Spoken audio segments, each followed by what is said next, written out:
get the other 2 seats in, getting the fenders on tonight. Was it like 5:30? 6:30? It's almost 6:30. I was supposed to be dinner at 6:30. It's 6:22. Oh, you got it. Think I'll make it? Yeah, you got it.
Well, Austin's dad came down to check out the truck. Says it's been a long day. He's headed to the house, go for a swim. But I don't think I've accomplished that much in one weekend, ever. Started this thing Friday night. It did not have all but a gutted cab, no doors, fenders, hood, bed bumper, none of that stuff. So Friday night, Saturday night, or Friday night all of Saturday, and Sunday till now, Grandma's truck has taken shape, and it looks like a truck. We got some good news and we got some bad news. But let's start with the good news so we stay in a good spirit throughout this whole video. The bumper is mostly mounted up. Now this is for a 4th gen. Found it on Marketplace and it was too good of a deal to pass up, and I kind of like it better because it's got more down here rather than the 2nd gen styles. They just cut right up there and leave a lot of tire exposed. But I did some custom fabrication. I need to do some more gusseting, but it's, you know, it's kind of on there. I wouldn't trust it to hit a deer or pull somebody out of a ditch, but it's on there, and I can do some more of that fabricating later. Flatbed is about 80%, you know, physically installed. I haven't done any of the wiring, but I got some angle iron right there. I need to finish welding, and I got a couple blocks back there that I've custom made up. I need to do one more right in the center for the gooseneck hitch, and other than that, that's on there. That's on there. Just need to do the finish work on it, but this is how it's going to play out. Put all this stuff on there, fab it up before I do a paint job, so that when I have the fresh paint on there, it doesn't mess it up. So I got all the stuff on there just to take it all back off. Now the interior, I'll go ahead and show you guys that, because there was a lot of critics on the last one, the green truck, because I didn't do a nice job with the interior. We got dogs. You know, I'm not going to try and make it absolutely perfect for the dogs, but for this one, it's a different story. So I got 4th gen Laramie seats in here, heated, cool, electric, all the works. Brand new carpet, brand new roof liner. I got some leathers on there. Again, the last 10% is gonna take a bunch, but it's got the NV5600 installed. The 4-wheel drive shifter is installed. Too Tall hooked me up with that boot, and then I believe his name is Matt, gave me the lower boot down there. So thank you two guys for that. That was a big piece. I wanted to have that rather than go with the late 2nd gen style stuff so that it would match the seats. And if you guys remember, I've said it a million times, my grandmother bought this truck brand new in '97, and I rode off the lot in the back seat with her. So I thought it would be cool if I left the back seat in there. So I got the original back seat. I got to do a little bit more cleanup on the dash, but I can't say it enough. Like, there's been a million hours put into this dang truck, and to see it actually back going and driving is a treat. Go ahead and show you guys the P-pump swap 24 valve. This has a it's kind of a stock HX35, and then a 3-piece manifold on there, all aluminum radiator. Got this off eBay. I get a lot of stuff off eBay. Got the stock intercooler on it. This is the airbox off of my 98. The one out of here was pretty thrashed, but I wanted to have something on here while I drive it around. Need to go through and hook up the air condition lines and stuff like that. But she runs, she fires. Tried making it a lot cleaner than it was from factory, a lot easier to access stuff. But we got one door that was damaged. I replaced it with a gray one. I believe the color is going to be really close to this. I might go a shade darker. I haven't, you know, I had an idea, but then I see everything with all the bed on here. I want to go darker. I got the Fast 150 under the back. That was in my shop when I bought it. Brand new Fast. Glow shift gauges, all installed. All work. Truck came together, guys. I mean, it's neat to see it in this shape because it has been neglected for a long time. I probably should have done this first, but let's go ahead and step into the bad news. I was going to make a whole nother video about this, but I'm hoping for the best. I'm going to pull it in the shop and we're going to find out after I end this video. But somehow, this wasn't when I loaded the bed on here with the tractor. It was when I was just sliding it around. I got it on those Teflon blocks underneath, and one of the bolts hit right there on the weather stripping, and it broke the back window. So yeah, there's a $240 mistake. I ordered a flush mounted one so it'll give me a little bit more room, and I'll hide that window in there a little bit better. Gets more clearance because it's real tight on getting that wheel well to line up. So we're real tight. But here's the major heartbreak, and I'm trying to hold my composure and not completely freak out. But I'm hoping it's valve train related, because I heard this engine fire up.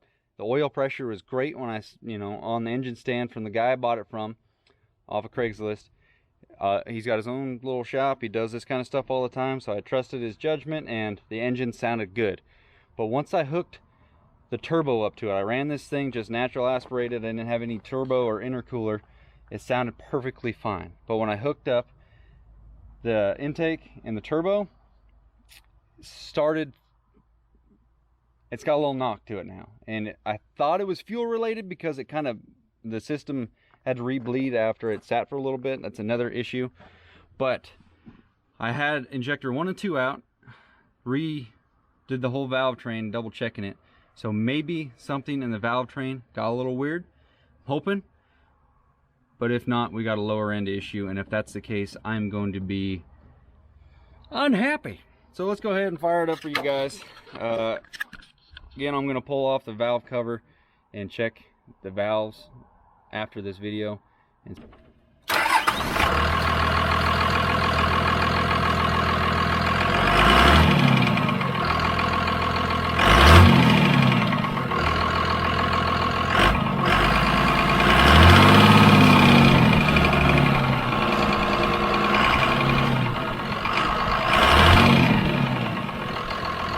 don't know how well you guys will hear it on the camera.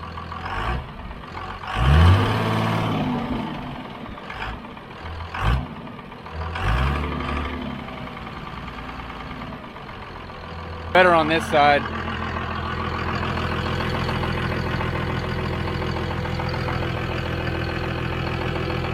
Just fingers crossed. I'm going to pull it in the shop, pull a valve cover off, and check it. But the oil pressure is sitting right here in the medium, where every truck does. And I have this on there too. It's sitting about 40 on here. It was at about 70 when it was cold, but who knows.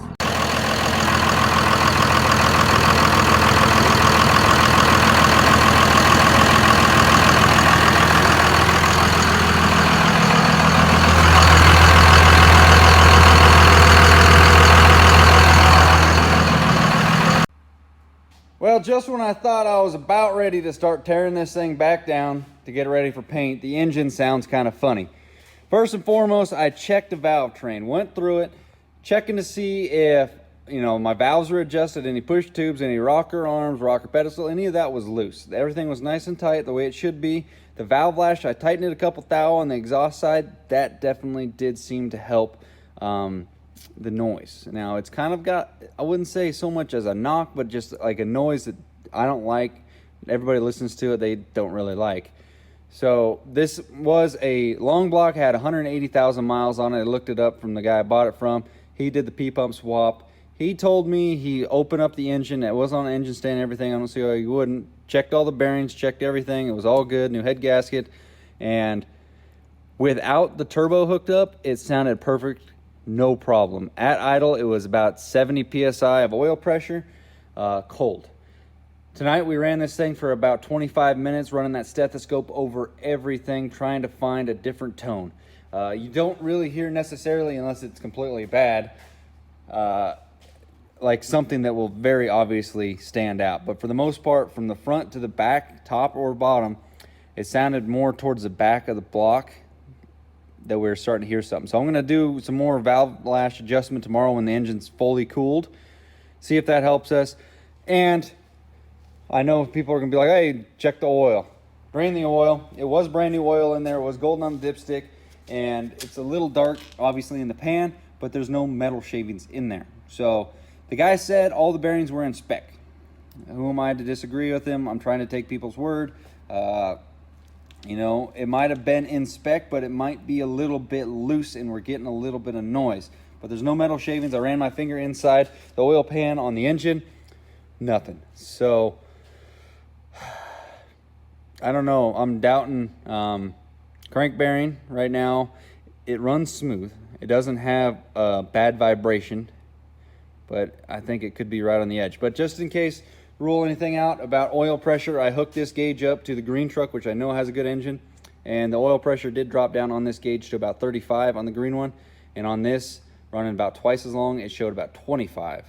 So 10 difference, so we might have a little bit extra slop in a bearing, but on the dash on this thing, still says 40. That's basically, showed a little bit higher than that on the green truck. But the green truck doesn't sound quite as mean, but it sounds a lot healthier in this one, which is kind of terrible. But other than that, right now, go put some Lucas in it, valve lash tomorrow, and we're gonna send it. Unless something throws apart. We want this truck, we're gonna give Grandma the ride in the damn truck. But I'm gonna start, once I get that done, tearing this thing all apart so I can get it painted.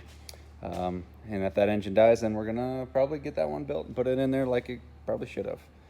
Hindsight, boys. We'll see you guys in the next one. Later.